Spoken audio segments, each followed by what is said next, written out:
does claim that it was not racially motivated. He apparently has an issue, what he considers a sex addiction, and sees these locations as something that allows him to go to these places, and it's a temptation for him that he wanted to eliminate.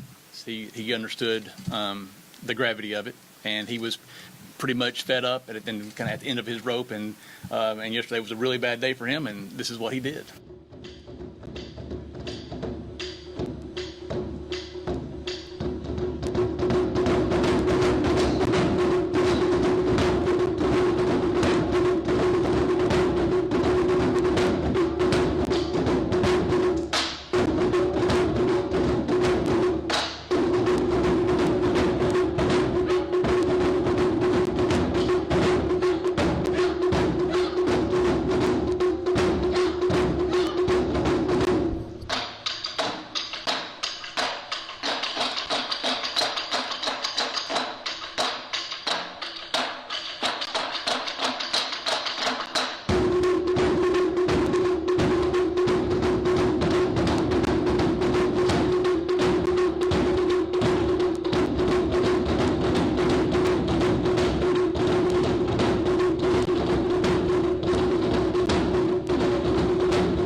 Good evening, I'm Ian Hannamansing. The Toronto gathering was part of a cross-Canada day of action with other events taking place in Calgary and Vancouver. Organizers said racism and violent attacks against people of Asian descent during the pandemic must stop. A solidarity rally is being held downtown this afternoon. People are gathering for the event aimed at raising awareness against anti-Asian racism. The rally is organized by a number of groups, including the Asian Canadian Labour Alliance and the Chinese Canadian National Council for Social Justice. Nathan Phillips Square was pulsing today as thousands gathered for a rally against anti-Asian racism. Members of the Asian Canadian community, along with their allies, stood side by side in their masks, shouting a united message. Thousands showed up today and stayed even after organizers warned the crowd that they received a report of a potential threat. A recent report by the Chinese Canadian National Council found from March 10th of last year to February 28th of this year, there were 1,150 cases of racist attacks across Canada reported on their web platforms. You don't have to be Asian to support somebody who's being the victim of verbal assaults. Comments on the subway, for example. I think we all have a responsibility to our fellow citizens to speak out. I would ask you to stop and have a moment of silence to remember those women whose lives were taken from them, who were murdered simply because they were Asian women. Canadians should definitely not feel proud of our multicultural and diverse nature, because the truth is uglier than that. We are just as racist and just as sexist as the Americans. Anti-Asian racism is not new. Hypersexualization and sexual violence against Asian women is not new.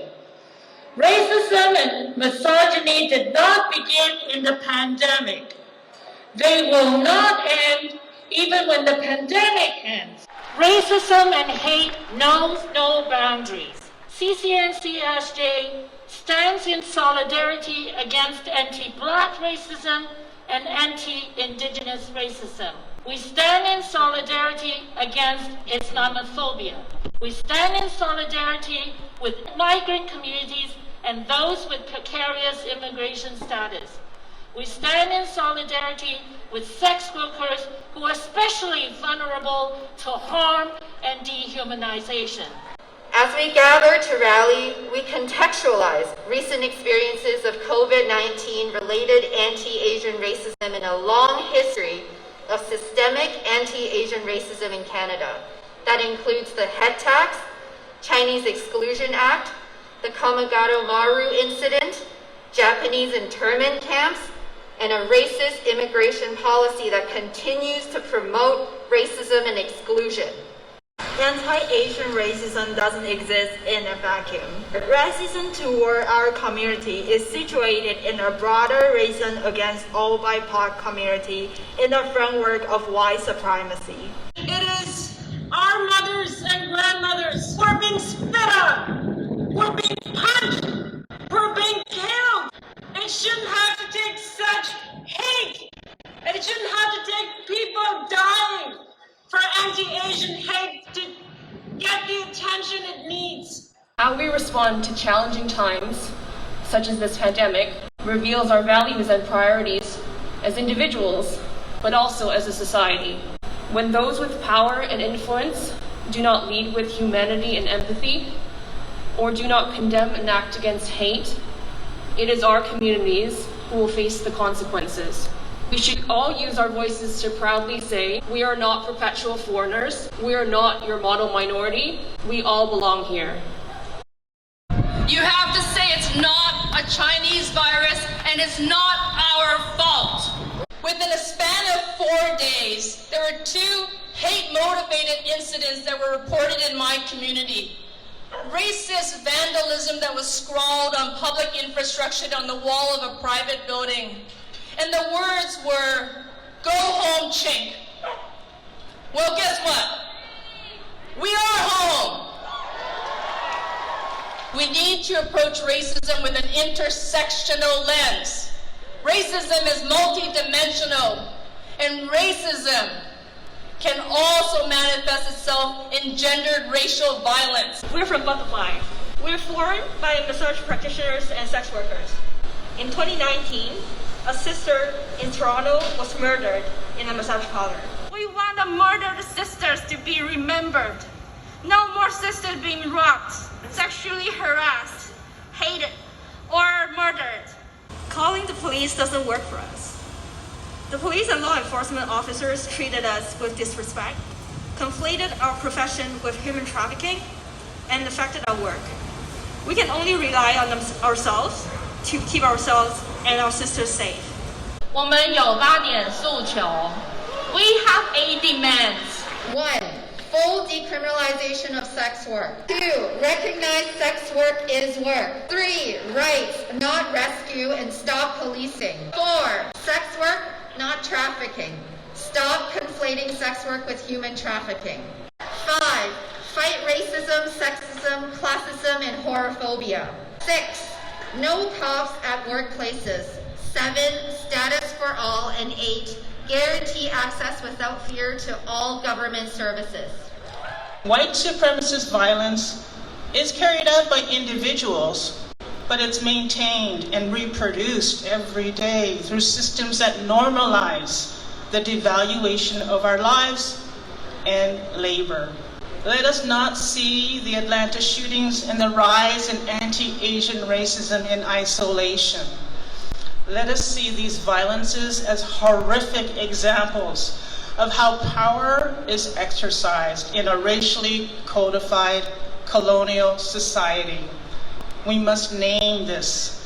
Poor, queer, non-binary, Black, Indigenous, and racialized women face violences every day of our lives. This is the order of business in a racial capitalist state built on land theft and genocide.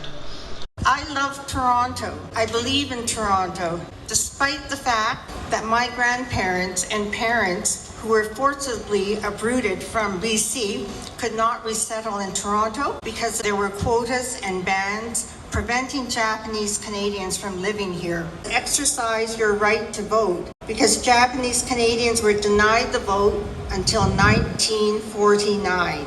The women in my hometown survived all the centuries of oppression, but forced out by poverty and labor export policy of a rotting system. By the thousands, they left in search of livelihood. Gone to 186 countries around the world, set aside their professional degrees, had to accept jobs at all levels to make survive families and relatives. Long live the Filipino people. Long live the Filipino women. Long live international solidarity. My name is Carol Wall. I am a labor community activist, and I've added to that abolitionist. The urgency and the collective trauma of this moment calls for nothing less than a renewed abolitionist movement. This can only happen when we come together and we don't let our our communities be divided by colonialist mentalities and internalized racism. Today we are rising together, Asian, Black, racialized, Indigenous, to say we end anti-Asian racism when we abolish white supremacy. We end anti-Indigenous racism when we abolish white supremacy. We end anti-Black racism when we abolish white supremacy. Rise up, abolitionists. Rise up. We've got work to do. 1. Concretely fund community-led organizations that do the anti-racism education. 2. Use an intersectionality approach to see that anti-Asian and all forms of racism happens to those who are most vulnerable. 3. For a just recovery support strategy for small businesses like restaurants and grocery stores so that small businesses are equipped to respond to racist attacks. 4. Finally, for the protection for all workers, that all workers have access to paid sick days, and ensure that status on arrival so that all migrants and people with precarious immigration status are protected. There are 5,000 people here today. We are going to count on you, not only today, but tomorrow and after. Thank you very much.